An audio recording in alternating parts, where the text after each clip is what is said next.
الحمد لله وكفى وسلام على عباده الذين اصطفى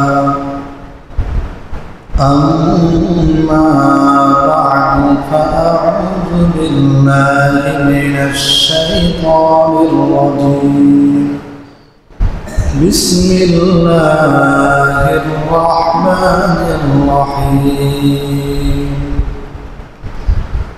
لقد كان في يوسف وإخوته آيات للسائلين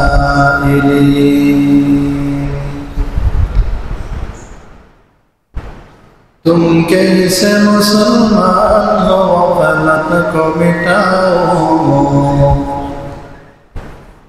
तुम कैसे मुसलमान हो गलत को मिटाओ अक़सा के लिए शेर की आवाज़ उठाओ अक़सा के लिए शेर की आवाज़ उठाओ जो आके बोलत मस्जिद अक़सा पे उठेगी जो आँख गलत मस्जिद अक़सा पे उठेगी उस आँखों को बिना सलामत न रहेगी उस आँखों को बिना सलामत न रहेगी दुनिया को है से दिए बरहक की ज़रूरत दुनिया को है से दिए बरहक की ज़रूरत हो जिसकी निगाह ज़लज़ले आलम अफ़कार हो जिसकी निगाह ज़लज़ले आलम अफ़कार अल्हम्दुलिल्लाह महान रब्बुल आलमीन दरबार शुक्र जिन्हें আমাদেরকে শাওয়াল মাসের তৃতীয় জুমায় মসজিদে আসার বসার তৌফিক দান করেছেন এই জন্য সকলে বলছি আলহামদুলিল্লাহ। মুহতারাম হাজিরিন, আমরা সূরাত ইউসুফ থেকে আলোচনা করছিলাম। গত সপ্তাহে আমরা যেখানে শেষ করেছি সেখান থেকে আজকে ইনশাআল্লাহ আমরা শুরু করতে যাচ্ছি। হযরত ইউসুফ আলাইহিস সালাম স্বপ্নে দেখলেন যে 11টি তারকা এবং চন্দ্র সূর্য ওনাকে সিজদা করে। ওনার বাবা হযরত ইয়াকুব নবী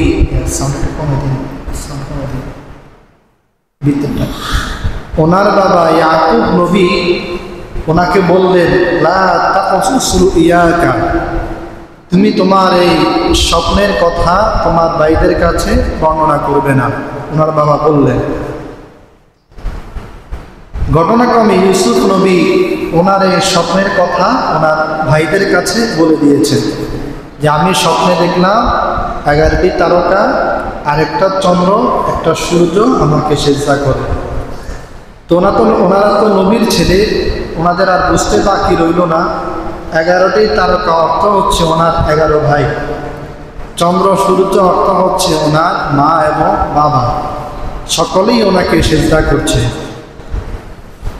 এটা যখন ওনার ভাইয়েরা বুঝতে পারলেন তখন থেকে ওনার ভাইয়েরা ইউসুফ নবীকে আর সহ্য করতে পারছিলেন না, কারণ আপন ভাই না, তো আপন ভাই নয়। ইয়াকুব নবী 2 সংসার সব ভাই, এই জন্য হযরত ইউসুফ নবীকে ওনার ভাইয়েরা আর সহ্য করতে পারছিলেন না। যখন ওনাদের এই অবস্থা তখন 10 ভাই মিলে পরামর্শ করলো যে ইউসুফকে কি করা দরকার। তো পবিত্র কোরআন ওনারা যে পরামর্শ করেছে সব এখানে উল্লেখ করেছে। ওনারা পরামর্শ করলো উকুতুলু ইউসুফা আবিতরাহুহু আরদ, ইউসুফকে তোমরা হত্যা করো অথবা পৃথিবী নির্জন এমন কোনো লোকালয় এলাকায় তাকে পাঠিয়ে দাও যেখান থেকে সে আর আসতে পারবে না।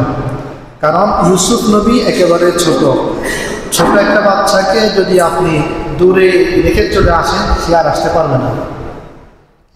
এটা ভাইয়েরা পরামর্শ করলো যে হয় ইউসুফকে হত্যা করো, না হলে পৃথিবীর দূরে কোথাও তাকে ফেলে দিয়ে আসা। এই যখন তারা পরামর্শ করল, তখন ভাইদের মধ্যে যিনি বড়, নাম তার ইয়াহুদা। ইয়াহুদা বলল, قال قائل منهم لا تقتلوا يوسف। ইয়াহুদা বলল, না, তোমরা ইউসুফকে হত্যা করবে না। ওয়ালকুহু ফি গয়াবাতিল জুব্বি, কোন গভীর কূপের মধ্যে তাকে ফেলে দিয়ে আসো, কিন্তু ইউসুফকে হত্যা করিও না। এটা ইউসুফ নবীর বড় ভাই ইয়াহুদা এই পরামর্শ দিল। দেওয়ার পরে বাকিরাও বলল, ঠিক আছে, একটা মানুষকে হত্যা করা অনেক কঠিন ব্যাপার, তার চাইতে ভালো কোনো গভীর কূপের মধ্যে তাকে ফেলে দিয়ে আসে। এখন যেমন আমাদের আগে হাট বাজারে টিউবওয়েল পাওয়া যেত, এখন পাওয়া যায় না, কল। ঠিক আগে সব জায়গায় কূপ পাওয়া যেত, এখন এটা আর নাই। তখন অনেক কূপ ছিল। এই পরামর্শ মোতাবেক তারা সিদ্ধান্ত করল ইউসুফকে বাবা ইয়াকুব থেকে পৃথক করা দরকার। এই জন্য ইয়াকুব নবীর কাছে তার ভাইয়েরা গিয়ে ইয়াকুব নবীকে কি বলছে? পবিত্র কোরআন বলতেছে, ইয়া আবানা মা লাকা লা তা'মান্না আলা ইউসুফ। হে আমাদের পিতা, আপনার কি হইল? মা লাকা, আপনার কি হইল? মা লাকা লা তা'মান্না, আপনি কেন আমাদেরকে বিশ্বাস করেন না? আলা ইউসুফ, ইউসুফের ব্যাপারে, ইউসুফের ব্যাপারে কেন আপনি আমাদের বিশ্বাস করেন না?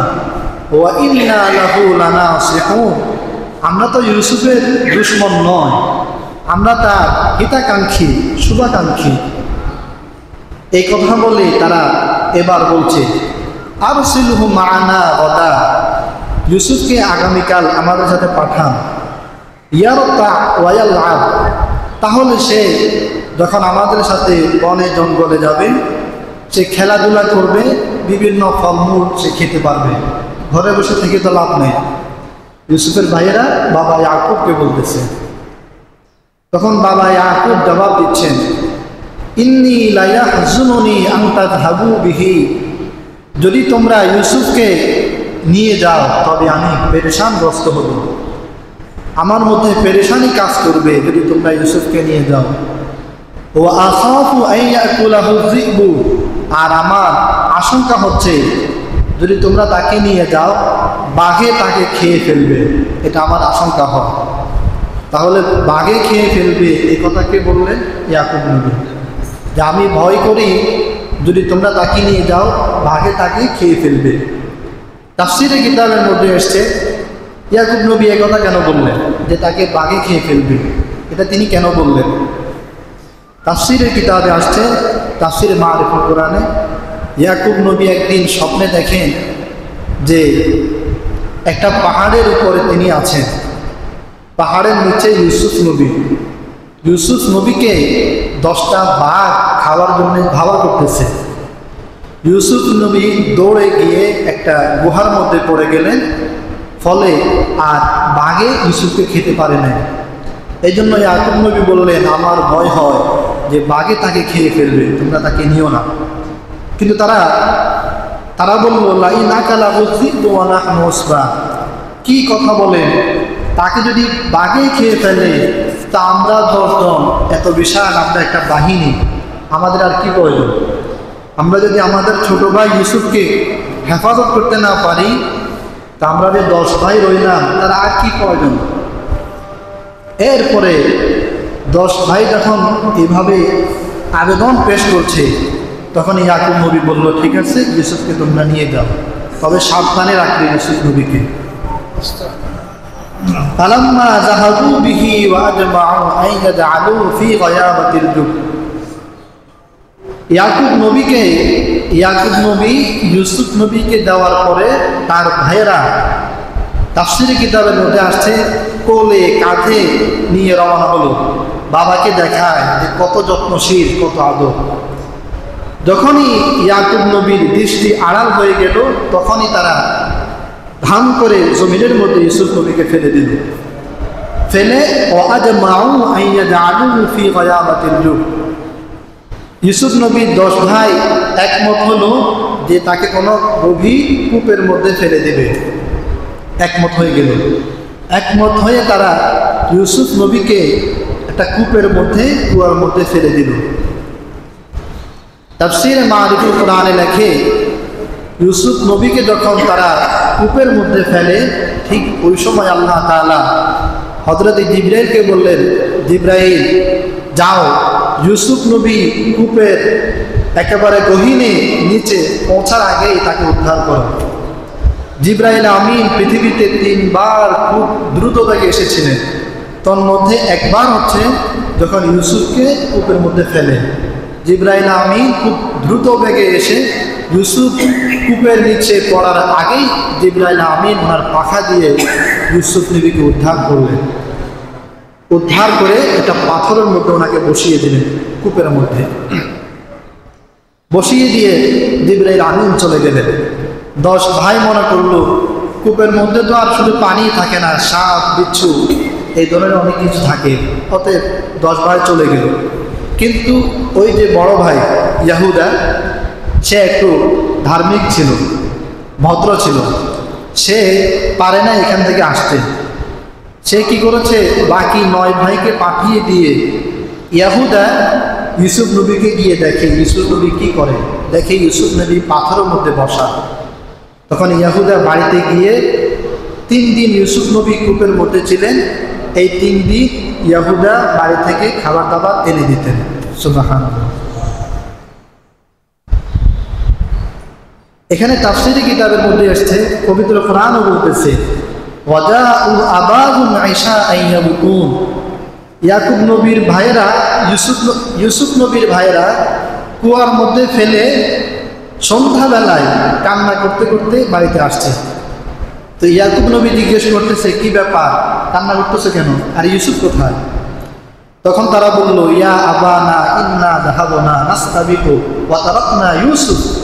হে আমাদের পিতা, ইউসুফকে আমরা দৌড়াদৌড়ি করতেছিলাম মাঠে, তো আমাদের যে মালসামানা পত্র সেখানে ইউসুফকে বসিয়ে রেখে আমরা খেলাধুলা করতেছিলাম, এসে দেখি ফাকালা হুজি, বাঘে তাকে খেয়ে ফেলছে। ওয়ামা আনতা বিমুমিনিন লানা ওয়ালাউ কুন্না সাদিকিন। হে বাবা ইয়াকুব, আমরা জানি আপনি আমাদের বিশ্বাস করবেন না যদি আমরা সত্য কথা বলি। এই কথা বলে তারা ওয়াজাউ আলা কমিসিহি বিদামিন কাযিব, ইউসুফ নবীর জামার মধ্যে একটা বকরি জবাই করে, বকরির এটা কি বলে, রক্ত মাখা জামা ইয়াকুব নবীকে গিয়ে বলে, এই দেখেন ইউসুফের জামা রক্ত লেগে আছে, বাঘে তাকে খেয়ে ফেলছে। তাফসীরে মারিফুল কোরআনে লেখে, তখন ইয়াকুব নবী জামা এইভাবে সামনে নিয়ে বলে, হায়, এই কেমন বাঘ, এই কেমন শিক্ষিত বাঘ, যে বাঘ আমার ছেলেকে খায় কিন্তু জামা ছেড়ে না। বাঘে খাইলে তো জামা ছিঁড়বে, জামা একেবারেই সুন্দর আগের মতো, আর ইউসুফ নবী নাই। এই জন্য ইয়াকুব নবী বলতেছে, এই কেমন বাঘ, যে বাঘে ইউসুফ নবীকে খায় কিন্তু জামা ছেড়ে না। তিনি বুঝতে পেরেছেন যে এটা তারা বানিয়েছে। পরেই ইয়াকুব নবী বললেন, বাল সাওয়ালাত লাকুম আনফুসুকুম আমরা, ইউসুফকে বাঘে খাই না, এটা তোমরা বানিয়েছো। এখন আমার কি কাজ? সবরুম জামিল, ধৈর্য ধারণ। সবরুম জামিল, ধৈর্য ধারণ করাই হচ্ছে আমার কাজ। সবরুম জামিল কাকে বলে আমরা শেষে আবার আলোচনা করব। এখানে তাফসীরি কিতাবে একটা কথা আসছে, পৃথিবীতে অনেক মানুষ কান্নাকাটি করে, তবে তারা সত্যবাদী নয়। ইউসুফ নবীর ভাইয়েরা যেমন ওনাকে হত্যা করার ষড়যন্ত্র করে বাড়িতে আসলো কান্নাকাটি করতে করতে, ঠিক পৃথিবীতে এমনও কিছু মানুষ পাওয়া যায় যারা মানুষকে হত্যা করে, খুন করে, পরে আবার কান্নাকাটি করে। আছে না? আছে। এটা তাফসীরে কিতাবে আসছে। এই জন্য কান্নাকাটি করলেই সে সত্যবাদী নয়। নিজে ঝগড়া বাজিয়ে এরপরে সাধু সেজে বললে এটা কিভাবে হলো, কিছুই জানে না। এখান থেকে তাফসীরের কিতাবে আসছে যে আমরা কারো মায়া কান্না দেখেই তাকে সত্যবাদী বলতে পারি না। আমরা আগে বিষয়টা দেখব, কারণ ইতিপূর্বে ইউসুফ নবীর ভাইয়েরাও কান্নাকাটি করেছে, কিন্তু সত্য কান্না না মিথ্যা কান্না? মিথ্যা কান্না করেছে। ইউসুফ নবীর 10 ভাই যখন বাড়িতে চলে গেল, তিনি কুয়ার মধ্যে 3 দিন অবস্থান করতেছেন। আল্লাহ তাআলা ইউসুফ নবীকে উদ্ধার করার জন্যে একটি কাফেলা মিশর যাবে, এখান থেকে তারা পানি নেওয়ার কথা না, তাদের পানি আছে, এরপরও তারা এখান থেকে পানি নেওয়ার জন্য কূপের কাছে গেল। পবিত্র কোরআন বলতেছে, وَجَاءَتْ سَيَّارَةٌ فَأَرْسَلُوا وَارِدَهُمْ فَأَدْلَىٰ دَلْوَهُ। একটা ব্যবসায়ী কাফেলা ইউসুফ নবীকে যেই কুয়ার মধ্যে ফেলে রাখা হয়েছে ওই কুয়ার পাশ দিয়ে যাচ্ছিল। তারা সাথে সাথেই কুয়ার মধ্যে পানি আনার জন্য গেল।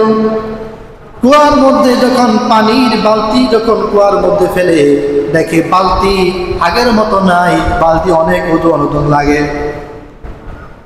একটু উঠানোর পর দেখে বালতির মধ্যে কোনো পানি দেখা যায় না, একেবারে সুন্দর, এমন সুন্দর তাম পৃথিবীর অর্ধেক সুন্দর ইউসুফ নবীকে আল্লাহ পাক দান করেছে। এই জন্যে ব্যবসায়ী কাফেলা ইউসুফ নবীর চেহারার দিকে তাকাইয়া সাথে সাথে ডাক দিয়া বলল, ইয়া বুশরা হাযা গোলাম, ইয়া বুশরা হাযা গোলাম। ব্যবসায়ী কাফেলা চিৎকার দিল, কে কোথায় আছো, সুসংবাদ গ্রহণ করো, কুয়ার কিনারে চলে আসো, হাযা গোলাম, একটা বালককে দেখা যায়। সুবহানাল্লাহ। সকলেই কুয়ার কাছে আসলো, এসে দেখে কূপের মধ্যে থাকে পানি, মানুষ তো থাকে না, মানুষ থেকে আসলো। আর হাতরল হাসান তাফসিরে কিতাবে আসছে পৃথিবীর অর্ধেক সৌন্দর্য, তাহলে ইউসুফ নবী কেমন সুন্দর তারা দেখে নিজেদেরকে স্থির করতে পারেন না।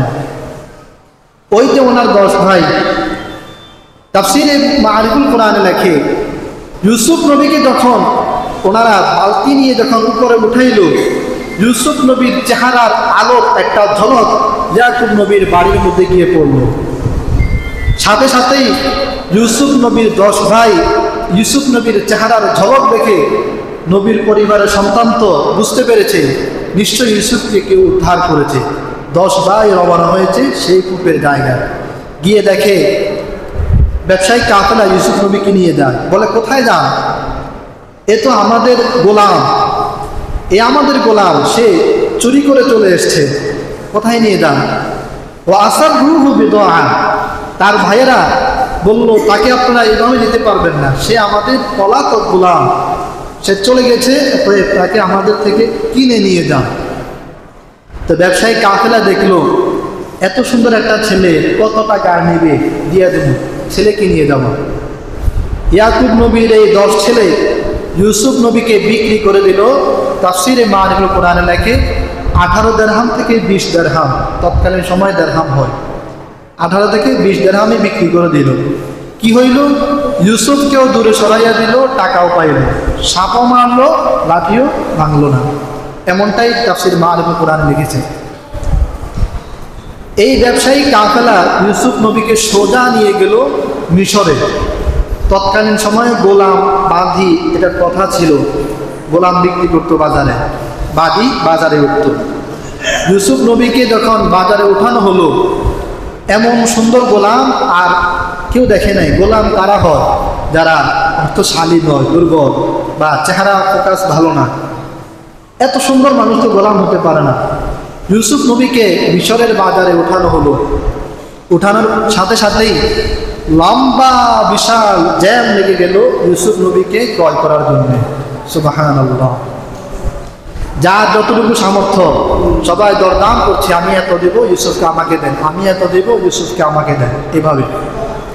তৎকালীন সময়ে মিশরের অর্থমন্ত্রী ছিলেন, নাম তার আজিজে মিশর। নাম কি? আজিজে মিশর। তিনি মিশরের অর্থমন্ত্রী। ওনার স্ত্রীর নাম জুলাইখা। আজিজে মিশর যখন জানতে পারলেন যে মিশরের বাজারে সুন্দর একটা ছেলে উঠছে, আজিজে মিশরের কোনো ছেলে নাই, ওনার সন্তান হয় না, উনি যখন এটা জানতে পারলেন সাথে সাথে চলে আসলেন। এসে দেখে মানুষের ভিড়, তখন তিনি সামনে গিয়ে বললেন, মানুষ কি চায়, কত মূল্য? তো তিনি তো অর্থমন্ত্রী, মানুষ যে টাকা তার বেশি। সর্বশেষ তিনি হযরত ইউসুফ নবীর ওজন যে পরিমাণ, এই পরিমাণ স্বর্ণ মুদ্রা দিয়ে ইউসুফকে ক্রয় করেছেন।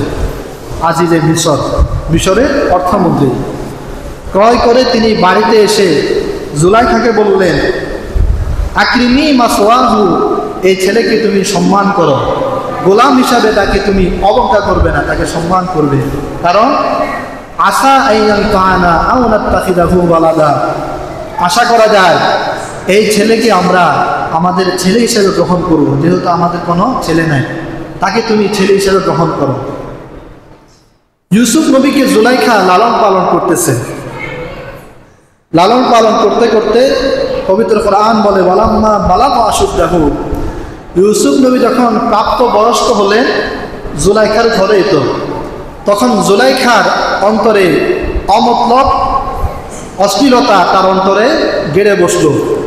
তখনই জুলাইখা ইউসুফ নবীকে কি বললেন? পবিত্র কোরআন বলতেছে, وراودته الذي هو في بيتها عن نفسه وغلقت الأبواب وقالت هيت لك।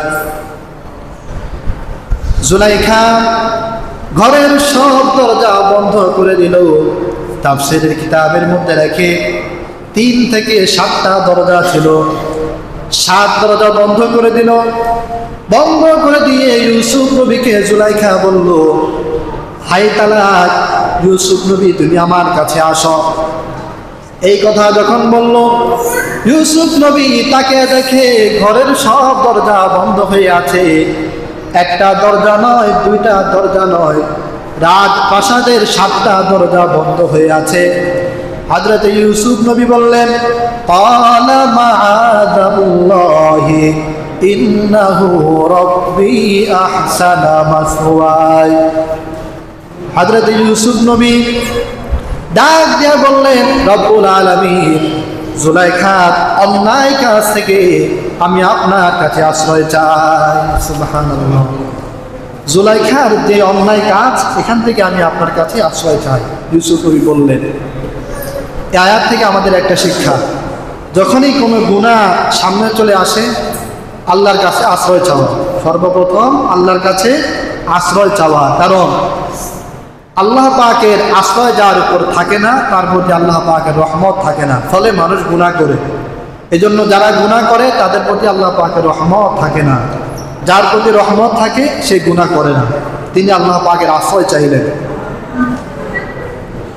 পবিত্র কোরআন বলতেছে, ওয়ালাকাদ হাম্মাত বিহি ওয়া হাম্মা বিহা। জুলাইখা যেমন ইউসুফ নবীকে ডাক দিয়েছে, ওয়া হাম্মা বিহা, ইউসুফ নবীও জুলাইখার ডাকে সাড়া দিয়ে দিত। আয়াত, ইউসুফ নবীও জুলাইখার ডাকে সাড়া দিয়ে দিত। লাউলা আর বুরহানা রব্বি, যদি না ইউসুফ নবী একটা নিদর্শন না দেখতেন। জুলাইখা যখন ডাক দিল, তখন ইউসুফ নবীর সামনে 2টা নিদর্শন ফুটে উঠল। কয়টা? 2টা। তাফসীরের কিতাবের মধ্যে আসছে, 1 নম্বর নিদর্শন ছিল, ইউসুফ নবী তাকে দেখে ওনার বাবা ইয়াকুব দাঁতের মধ্যে আঙ্গুল কামড়ে এইভাবে ওনার সামনে বসে আছেন। ইয়াকুব নবীর ছবির একটা চেহারা, একটা জিনিস ইউসুফ নবীর সামনে তুলে ধরা হলো। তিনি তাকে দেখে বাবা ইয়াকুব আঙ্গুল কামড়ে এইভাবে ইউসুফের দিকে তাকিয়ে আছেন। এটা দেখে ইউসুফ নবী, উনি যেহেতু নবী, সাথে সাথে তিনি স্থির হয়ে গেলেন। এ একটা তাফসীর। আর একটা তাফসীর, ইউসুফ নবী তাকে দেখে জুলাইখার ছাদের মধ্যে লেখা উঠল, ওয়ালা তাকরাবুজ জিনা ইন্নাহু কানা ফাহিশা, তোমরা জিনার কাছেও যেও না। ছাদের মধ্যে লেখা উঠল। এটা দেখে তিনি আরো স্থির হয়ে গেলেন। তিনি স্থির হয়ে গেলেন, জুলাইখার ডাকে সাড়া দিলেন না। এরপরে জুলাইখা ইউসুফ নবীকে ধাওয়া শুরু করলো। ওই যে ইউসুফ নবী আল্লাহ পাকের কাছে আশ্রয় চেয়েছেন, মাআযাল্লাহ, আপনি আমাকে আশ্রয় দান করুন। আল্লাহ তাআলা ওনাকে আশ্রয় দিলেন। ফলে কি হলো? ওয়াস্তাবাকাল বাবা ওয়া কদ্দাত কামিসাহু মিন দুবুরিন ওয়া আলফা ইয়া সাইয়্যিদাহা লাদাল বাব। ইউসুফ নবী যখন আল্লাহ পাকের কাছে যখন আশ্রয় চাইলেন, আল্লাহ রাব্বুল আলামিন ইউসুফ নবীর ভিতরে ইলহাম জানায় দিলেন। ইউসুফ নবী চিন্তা করলেন না, 7টা দরজায় 7টা তালা লাগানো আছে। কোনো চিন্তা বাদ দিয়ে এক আল্লাহর উপর ভরসা করে ইউসুফ নবী দৌড় দিলেন। তাফসীরের কিতাবে লেখে ইউসুফ নবী যখন দৌড় দিলেন, সাথে সাথে আল্লাহ তাআলার গায়বী সাহায্যে একটা করে 7টা দরজা ঠাস ঠাস করে খুলে গেল। সুবহানাল্লাহ, 7টা দরজা খুলে গেল। 7টা দরজা যখন খুলে গেল, জুলাইখা পিছন থেকে তো দৌড়ানি দিচ্ছে ইউসুফ নবীর সামনে। জুলাইখা যখন দরজা খুলে গেল, ইউসুফ নবীর পিছনে জামা ধরে এভাবে টান দিলেন। টানার সাথে সাথে তিনি তো দৌড়াচ্ছেন, জামা ছিঁড়ে গেল পিছনে। 7 দরজা খোলার পরে দরজাও খোলা, জুলাইখাও সামনে, ইউসুফ নবীও সামনে। আর জুলাইখার স্বামী আজিজে মিসরও বাসায় আসলেন, তিনিও দরজার সামনে। এসে দেখে ইউসুফ নবীকে জুলাইখা দৌড়াচ্ছে। আজিজে মিসর যখন বাসার সামনে চলে আসলেন, জুলাইখা মুহূর্তের মধ্যে কথা বানিয়ে ফেললেন, 1 সেকেন্ড দেরি করলেন না। পবিত্র কোরআন বলতেছে, قالت ما جزاء من أراد بأهلك سوءا إلا أن يسجن أو عذاب أليم। হে আমার স্বামী আজিজে মিসর, ওই ব্যক্তির কি শাস্তি হতে পারে যে ব্যক্তি তোমার স্ত্রীর সাথে অন্যায় কাজ করার জন্য আসে? কথা বানাচ্ছে। জুলাইখা বলতেছে, আজিজে মিসর, হয় ইউসুফকে আপনি কঠোর শাস্তি দেন অথবা জেলে পাঠিয়ে দেন। ইউসুফ নবী আপনার অনুপস্থিতিতে আপনার স্ত্রী জুলাইখার সাথে অন্যায় কাজ করার জন্য এসেছে। নাউজুবিল্লাহ। এই কথা যখন জুলাইখা বলল, তখন সাথে সাথে ইউসুফ নবী বলল, হিয়া রাওয়াদাতনি আন নাফসি, আমি না, সে আমাকে ফুসলিয়েছে, সে আমাকে ভিতরে নিয়েছে। এরপরে পবিত্র কোরআন বলে, ওয়াশাহিদা শাহিদুম মিন আলিহা। জুলাইখার ঘরে ছোট্ট একটা বাচ্চা ছিল। ওই যে জুলাইখার কোনো সন্তান নাই, এই জন্য জুলাইখার স্বামী সন্তান গ্রহণ করার জন্য একে তো ইউসুফ নবীকে গ্রহণ করেছে, আরও ছোট্ট একটা বাচ্চাকেও নিয়ে এসেছে নিজের সন্তান হিসেবে গ্রহণ করার জন্য। ছোট্ট বাচ্চা, তাফসীরে কিতাবে লেখে দোলনায় থাকলে বাচ্চারা যে বয়সের হয়, ছোট্ট 1-2 মাস এমন। এই ছোট্ট বাচ্চা জুলাইখার ঘরের খাটের মধ্যে শোয়া ছিল। জুলাইখা বলতেছে ইউসুফ নবী ওনাকে ভিতরে নিয়েছে, আর ইউসুফ নবী বলতেছে জুলাইখা নিয়েছে। এখন কে সত্যবাদী? আজিজে মিসর তিনি বুঝতে পারছিলেন না আসলে কে সত্যবাদী, কি ওনার স্ত্রী না জুলাইখা। ঠিক এই মুহূর্তে পবিত্র কোরআন বলে, ওয়াশাহিদা শাহিদুম মিন আলিহা। ওই দোলনার মধ্যে জুলাইখার ঘরে যে ছোট্ট একটা বাচ্চা ছিল, ওই বাচ্চার জবান আল্লাহ তাআলা খুলে দিয়েছেন। সুবহানাল্লাহ। পৃথিবীর মধ্যে 6টা শিশু দোলনা থাকা অবস্থায় কথা বলেছে। কয় শিশু? 6। এটা আমরা অন্যদিন ইনশাআল্লাহ আলোচনা আসলে বলবো। তো জুলাইখার ঘরে যে বাচ্চা ছিল, এই বাচ্চার জবান আল্লাহ তাআলা খুলে দিয়েছেন। বাচ্চা যদি বলতো যে জুলাইখা অপরাধ করেছে, ইউসুফ নির্দোষ, তাহলে হয়ে যায়। কারণ এই বাচ্চা কথা বলা মানেই যার পক্ষে কথা বলবে তিনি নির্দোষ। বাচ্চারা তো কথা বলতে পারে না, কিন্তু বাচ্চা এই কথা বলে না। বাচ্চা একটা আইন শিখিয়ে দিয়েছে বাচ্চাকে। আজিজে মিসরকে একটা আইন দিলেন, দেখেন এই আইনের মধ্যে কে পড়ে। বাচ্চা কি বলছে? পবিত্র কোরআন বলে, ইন কানা কামিসুহু কুদ্দা মিন ক্বাবলিন ফাসাদাকাত ওয়া হুয়া মিনাল কাযিবিন। বাচ্চা ডাক দিয়ে বলল, আজিজে মিসর, যদি আপনি দেখেন ইউসুফ নবীর জামার সামনে দিয়ে ছেঁড়া আছে, তাহলে আপনি বুঝে নেবেন ইউসুফ নবী অপরাধী, জুলাইখা নির্দোষ।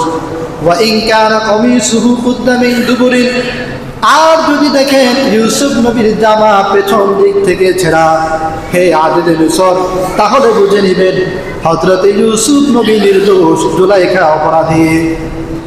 ফালাম্মা রাআ কামিসুহু কুদ্দা মিন দুবুরিন, বাদশা তাকে দেখে ইউসুফ নবীর জামা পেছন দিক থেকে ছেঁড়া, সাথে সাথে আজিজে মিসরের বুঝতে আর বাকি রইল না হযরত ইউসুফ নবী নির্দোষ আর জুলাইখা অপরাধী। তিনি সাথে সাথে বুঝতে পারলেন।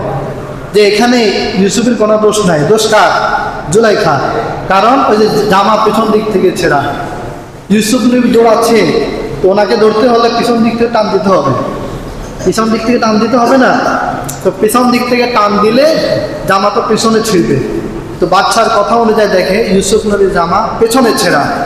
তো বাদশাহ বুঝতে পারলেন যে এখানে দোষীকে জুলাইখা, ইউসুফ নবী না। এরপরও নিজের স্ত্রী তো কথাকে খুব সুন্দর করে বলতেছে, আজিদে মিশর, আজিদে মিশর বলতেছে ইউসুফ আরিদ আন হাদা, হে ইউসুফ বাদ দাও এগুলি, যা হবার তা হয়ে গেছে, এগুলি আর আলোচনা করার দরকার নাই। ওয়াস্তাক ফিরি লিজাম্বিক, জুলাইখাকে বলল তুমি ইউসুফের কাছে ক্ষমা চাও, যে অপরাধ করেছ এই অপরাধের জন্য ইউসুফের কাছে ক্ষমা চাও। ইন্না কাইদাকুন্না আযীম। এরপরে বাদশাহ বলল যে মহিলাদের চক্রান্ত অনেক কঠিন, অনেক বড় মহিলাদের চক্রান্ত। আমরা এ পর্যন্ত আসলাম যে ইউসুফ নবীকে জুলাইখা পিছন দিক থেকে টান দিয়েছিল, ফলে ইউসুফ নবীর জামা পিছনে ছেড়ে গিয়েছিল। এরপরে বাদশাহ বুঝতে পারলেন যে ইউসুফ নবী নির্দোষ, জুলাইখা অপরাধী। আমরা এ পর্যন্ত আসলাম। এরপর থেকে আমরা আগামী জুমায়, এখন এখান থেকে আমাদের আজকের কি শিক্ষা? এক নম্বরের শিক্ষা যে যখনই কোনো গুনাহের স্থানে আমরা চলে যাই, গুনাহের সম্মুখীন হই, সর্বপ্রথম আল্লাহ তাআলার কাছে আশ্রয় চাওয়া, আল্লাহ তাআলার কাছে দোয়া করা। দোয়া করলে তিনি সেই গুনাহ থেকে তাকে উদ্ধার করবেন। তাহলে গুনাহে যদি কোনো মানুষ পতিত হয়ে যায়, গুনাহের স্থানে চলে যায়, তাহলে তার প্রথম কাজ আল্লাহ তাআলার কাছে আশ্রয় চাওয়া, আমাদের এক নম্বরের শিক্ষা। দুই নম্বরের শিক্ষা, ইউসুফ নবী যেমন আল্লাহ পাকের উপর তাওয়াক্কুল করে দৌড় দিয়েছিলেন, 7টা দরজা বন্ধ এরপরও দৌড় দিয়েছিলেন, ঠিক আমাদেরকেও আল্লাহ তাআলার উপর তাওয়াক্কুল করতে হবে। ইউসুফ নবীর তাওয়াক্কুল যেমন কঠিন ছিল, আমাদেরকেও সেই কঠিন তাওয়াক্কুল করতে হবে। ইউসুফ নবীর তাওয়াক্কুল ছিল উনি ওনার সাধ্যে ততটুকু তিনি করেছেন, দৌড় দিয়ে দরজা পর্যন্ত গিয়েছেন, এটা ওনার সাধ্যে আছে, এরপরে ওনার আর কিছুই করার নাই। এরপরে আল্লাহ তাআলা ওনাকে সাহায্য করেছেন। এখান থেকে বোঝা গেল তাওয়াক্কুল অর্থ হচ্ছে আপনার যেই কাজ, সেই কাজকে আপনি পূর্ণ মাত্রায় পরিপূর্ণভাবে করলে এরপরে আল্লাহ তাআলা আপনাকে সাহায্য দান করবেন। তাওয়াক্কুল অর্থ এই নয় আপনি আল্লাহ পাকের উপর তাওয়াক্কুল করে বসে রইলেন আর আল্লাহ পাক আপনাকে আপনার তাওয়াক্কুলের বরকত দিবেন, এটা নয়। তাওয়াক্কুল অর্থ হচ্ছে আমরা যে কাজ করি, আমাদের কাজ আমরা পূর্ণাঙ্গভাবে শেষ করব। যদি শেষ করি পূর্ণাঙ্গভাবে, এরপরে যদি বাকি থাকে আল্লাহ তাআলা সাহায্য করবে। একদিন হযরত ওমর ফারুক তিনি দেখেন মসজিদে অনেক লোক বসা আছে ফজরের নামাজে। ওমর ফারুক বললেন, এরা কারা? লোকেরা জবাব দিল, ওরা আল্লাহ পাকের উপর তাওয়াক্কুল করে বসে আছে, ওনারা কোনো কাজকর্ম করবেন না। জোহর সময় এসে দেখে এই লোকগুলি বসা, কোনো কাজ করে না। হযরত ওমর বললেন, এরা কারা? বলে, এরা তারা, এরা আল্লাহ পাকের উপর তাওয়াক্কুল করেছে, এরা এখান থেকে যাবে না। আল্লাহ পাক এদের খাবারের ব্যবস্থা করলে তো তারা খাবে। আসরের সময় দেখে তারা এখানে বসা, মাগরিবের সময় এসেও দেখে তারা বসা। এশারের সময় হযরত ওমর রাগান্বিত হয়ে গেলেন, ডাক দিয়া বললেন, হে পৃথিবীর মানুষ, তাওয়াক্কুল কি তোমরা জানো না? তাওয়াক্কুল অর্থ এই নয় যে তোমরা বসে থাকবে আর আল্লাহ তাআলা তোমাদেরকে রিজিক দান করবে, না। তাওয়াক্কুল অর্থ হচ্ছে তুমি তোমার কাজ শেষ করবে, তোমার সাধ্য তুমি শেষ করবে, এরপর আল্লাহ তাআলা তোমাকে সাহায্য দান করবে। অতএব তোমরা তোমাদের কাজ করবে, কাজকর্ম বাদ দিয়ে তাওয়াক্কুল ইসলামে নাই। বরং কাজকর্ম করে যতটুকু বাকি থেকে যায় আর সাধ্য থাকে না, ওইটার মধ্যে আল্লাহ তাআলা আমাদেরকে সাহায্য করবেন। এজন্য আল্লাহ রাসূল হাদিসের মধ্যে বলেন, পাখি প্রতিদিন সকালবেলা আল্লাহ তাআলার উপর তাওয়াক্কুল করে বাসা থেকে বেরিয়ে যান রিজিকের অন্বেষণে, রিজিকের তালাশে। সন্ধ্যাবেলা পেট ভর্তি করে আবার বাসায় আসেন। এই না যে পাখি তাওয়াক্কুল করে বাসায় থেকে যায়, এমন না। পাখি সকালবেলা প্রতিদিন আল্লাহ পাকের উপর তাওয়াক্কুল করে বেরিয়ে যায়, যার বদৌলতে আল্লাহ তাআলা পাখিকে রিজিক দান করেন। এই জন্য আমাদের তাওয়াক্কুল হবে আমরা আমাদের যে কাজ যে সাধ্য সেটা আমরা পূর্ণাঙ্গ পরিপূর্ণ মাত্রায় আদায় করব। আমাদের যতটুকু সাধ্য ততটুকু আমরা আদায় করব, এরপরে আল্লাহ তাআলা আমাদেরকে সাহায্য করবেন। অতএব আজকের ইউসুফ নবীর আলোচনা থেকে আমাদের দুইটা শিক্ষা। এক নম্বর, যদি কোনো গুনাহের মধ্যে আমরা পতিত হয়ে যাই তখন আল্লাহ তাআলার কাছে আশ্রয় চাওয়া। দুই নম্বর, আল্লাহ তাআলার উপর পরিপূর্ণ তাওয়াক্কুল করা, নিজের সাধ্য শেষ করে আল্লাহ তাআলার উপর পরিপূর্ণ তাওয়াক্কুল করা। আল্লাহ তাআলা আমাদেরকে এই দুইটা শিক্ষার উপর পরিপূর্ণভাবে আমল করার তৌফিক দান করুন।